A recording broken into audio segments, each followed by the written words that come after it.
विजयनगर के महाराज कृष्णदेव राय को बागबानी का बहुत शौक था दोस्तों।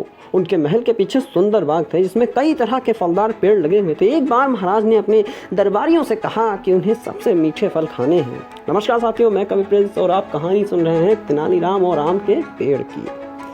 दरबारियों ने दूर दूर से कई किस्म के आम मंगवाए। महाराज ने सभी आम चखे, लेकिन उन्हें आम उतना मीठा नहीं लगा जितना वे चाहते थे।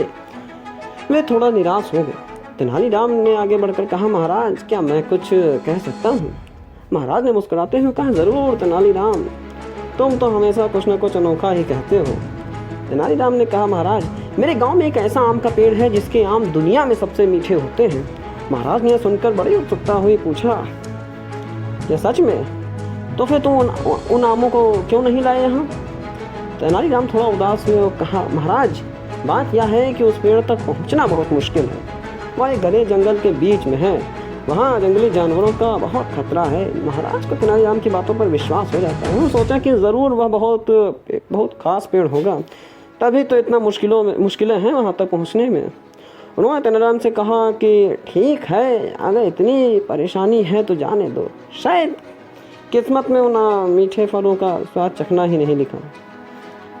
कुछ दिन बाद महाराज अपने बाग में घूम रहे थे। उन्होंने देखा तेनालीराम एक छोटे से आम के पौधे को लगा रहे हैं। महाराज ने पूछा, तेनालीराम यह कौन सा पौधा है? तो तेनालीराम ने बड़ी मासूमियत से कहा, महाराज यह उसी पेड़ का पौधा है जिसके आम सबसे मीठे होते हैं।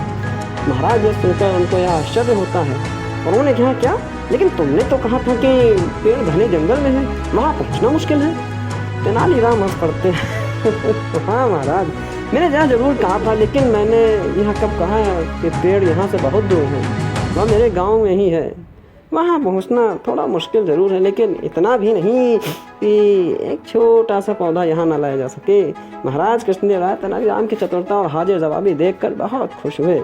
उन्हें समझ आ गया कि तेनालीराम ने उन्हें एक सबक सिखाया था कि किसी भी चीज़ को बिना कोशिश किए मुश्किल नहीं समझना चाहिए। बाद में वह पौधा बड़ा हुआ और उसमें मीठे आम लगे तो महाराज ने उन आमों का स्वाद खूब सराहा और तेनालीराम की समझदारी की दाद दी।